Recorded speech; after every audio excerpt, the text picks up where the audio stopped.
2 chaises. Non, non, c'est... Alors on t'a préparé 2 chaises. Oui, vous êtes gentil, merci. Ils sont prévenantes et tout, bien. Sonia qui rit et Valérie qui pleure. Une nouvelle version. Ouais. Alors, on va prolonger un tout petit peu cette rencontre, ces mots croisés là, que vous avez eus toutes les deux. En 3 temps, hein. Avant la résidence, pendant et après. Avant, ça s'est passé comment, Sonia et Valérie? C'est une demande de votre part, c'est une sollicitation d'autre part, et vous avez reçu comment cette sollicitation? Qui commence, Sonia? J'y vais. Vas-y. Moi, j'étais en Asie du Sud-Est l'année dernière, en voyage, j'avais pris une année sabbatique, et j'ai reçu un mail de Georgia, que je connais parce que j'ai fait beaucoup d'ateliers d'écriture avec elle au Liban, et puis qui est très au courant de mes activités théâtrales, et qui m'a parlé du projet. Et en fait, son mail est arrivé juste après que j'ai reçu une bourse d'écriture pour une autre pièce que j'avais écrite. Et là, je me suis dit, bon, il y a quelque chose, c'est un signe, etc. Donc, je me suis jetée, j'ai préparé le dossier, j'ai écrit les lettres, etc. En me disant, bon, je ne sais pas trop. Et puis, j'ai eu la nouvelle, je crois que c'était en mai. Et je pense que tout le monde a compris que je suis très heureuse d'être là, j'ai pas besoin de...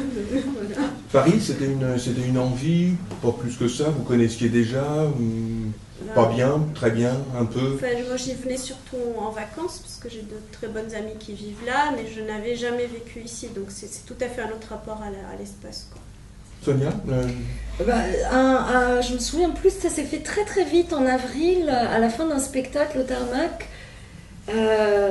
Très tard, je crois. Valérie m'a dit comme ça en passant, est-ce que ça te dirait éventuellement de faire une résidence à Beyrouth? Et j'ai dit oui, je veux la faire, je rêve depuis des années d'y aller, je rêvais depuis des années d'aller à Beyrouth et ça s'était jamais présenté. Et elle m'a dit qu'elle avait déjà recommandé une autre auteure qui est Alexandra Badea, et que ce seront les partenaires libanais qui choisiront le dossier. Donc par la suite, j'ai rencontré Georgia, on en a parlé, elle m'a expliqué un peu plus de quoi il s'agissait, et j'ai essayé d'écrire la lettre la plus large et théâtrale que j'ai pu pour qu'on me choisisse moi et que j'aille à Beyrouth. Comment on se prépare à partir à Beyrouth? On se prépare d'abord ou on se prépare pas spécialement? Non. Enfin, non. Pas plus qu'ailleurs, non. Et quand vous partez, vous emmenez des choses particulières? Je ne parle pas de vos vêtements, de l'ordinateur, des stylos. Quand on va à Beyrouth et qu'on est en résidence pour 4 mois, est-ce qu'il y a des choses insolites que vous avez emmenées? Non, mais cette fois-ci, j'ai rien. D'habitude, quand je pars en résidence ou quand je pars en voyage de plus d'un mois, j'apporte toujours des objets un peu personnels, des tissus. Gris-gris. Non, des tissus, des choses qui me permettent, si c'est vraiment très très moche là où je suis, de recouvrir Et étrangement, à Beyrouth, j'ai rien apporté de tout ça. Je l'ai regretté quand j'ai vu les fauteuils du salon de l'appartement où je vivais, mais j'ai trouvé des choses dans le placard. Donc cette fois-ci, j'ai vraiment rien. J'ai apporté des livres. J'ai apporté, notamment, j'avais demandé à Georgia de me conseiller des lectures avant d'y aller. Et elle m'a conseillé beaucoup de livres, mais 2 que j'ai lus tout de suite. Alors c'est très drôle. Le premier, c'est un guide écrit par Muriel Roselier, dont je parle dans la dernière chronique, et qui a un titre comme ça très rigolo, qui s'appelle « Une vie de pintade à Beyrouth ».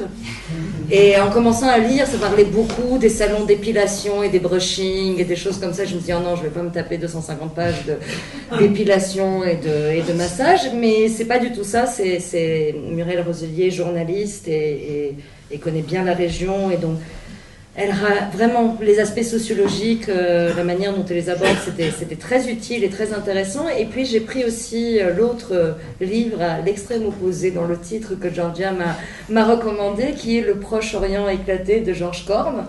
Qui est, donc voilà, je suis partie avec une vie de pintade à Beyrouth et le Proche-Orient éclaté. Et puis voilà, c'était un ancrage, oui. Mais les 2 m'ont été aussi utiles en fait, sur place. Valérie, En fait, comme j'avais rencontré Sonia à Beyrouth qui m'avait dit qu'elle avait regretté de ne pas amener assez d'objets personnels, donc moi j'avais des tissus, j'ai plein de petits objets comme ça, genre une petite grenouille, des tortues en plastique, etc. Ça, voilà. Ça c'est venu avec moi et ça repart avec moi. Des livres? Des livres, Paris pas cher, non, des livres qu'on m'avait offerts et que je n'ai pas lus, des romans, mais sinon, non, parce que je savais que sur place je pouvais acheter tout ce que je voulais. Quand on arrive à Paris, quand on arrive à Beyrouth, c'est quoi? C'est les premiers jours les plus beaux, les plus tristes, les plus... comment?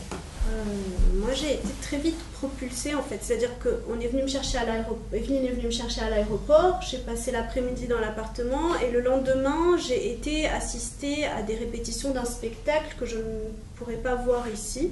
Et donc, et puis qui parle entre autres de l'Algérie, du 17 octobre 61, des choses dont je n'avais jamais entendu parler. Donc déjà, j'étais dans plein d'interrogations à me dire mais qu'est-ce que c'est que ça, il faut que je découvre, etc. Invisible. Donc c'était, voilà, c'est ça, c'est le spectacle invisible. Et le lendemain, j'avais déjà l'agenda, enfin avec toutes les dates, là où on m'a proposé plusieurs interventions. Comme Valérie l'a dit, j'avais envie de tout faire, donc j'ai commencé, ça a tout de suite été très actif. Les premiers jours à Beyrouth, c'est comment? Bien. En fait, je crois que je suis beaucoup plus sauvage que Valérie. Je suis très très solitaire. Donc quand on m'a dit mais les dates sont un peu difficiles parce qu'il y a quelques jours fériés suite à la fin du Ramadan, j'ai choisi d'arriver pile dans ces dates-là parce que je savais que personne de l'association ne serait disponible pour me balader. Mais j'aime beaucoup arriver dans une ville vraiment toute seule, prendre mes marques toute seule, découvrir les premières choses. Alors effectivement, Salma Kojo, qui fait partie de Kitabat, m'a appelé le lendemain, on est allé marcher, etc. Mais j'ai beaucoup... Et Valérie n'était pas encore rentrée à Beyrouth, donc on s'est vu qu'une semaine, 10 jours plus tard. Donc j'ai beaucoup aimé aussi le fait de vraiment découvrir d'abord mon quartier, puis ensuite d'autres quartiers, comme ça, toute seule. L'écriture, c'est venu tout de suite? Ça a mis du temps? Vous aviez un contrat, vous deviez écrire ou pas du tout? Vous aviez tant de lignes à faire par jour? On a un contrat moral, c'est-à-dire c'est quand même une résidence d'écriture, donc on est... Ils sont là. Donc voilà, on est censé écrire, mais c'est alors, mais c'est un peu le deal, c'est-à-dire c'est toutes les institutions qui donnent des bourses, parce que comme Gustave le dit, c'est toi qui dis que je suis intéressée par les bourses maintenant, non c'est dire. Et toutes les institutions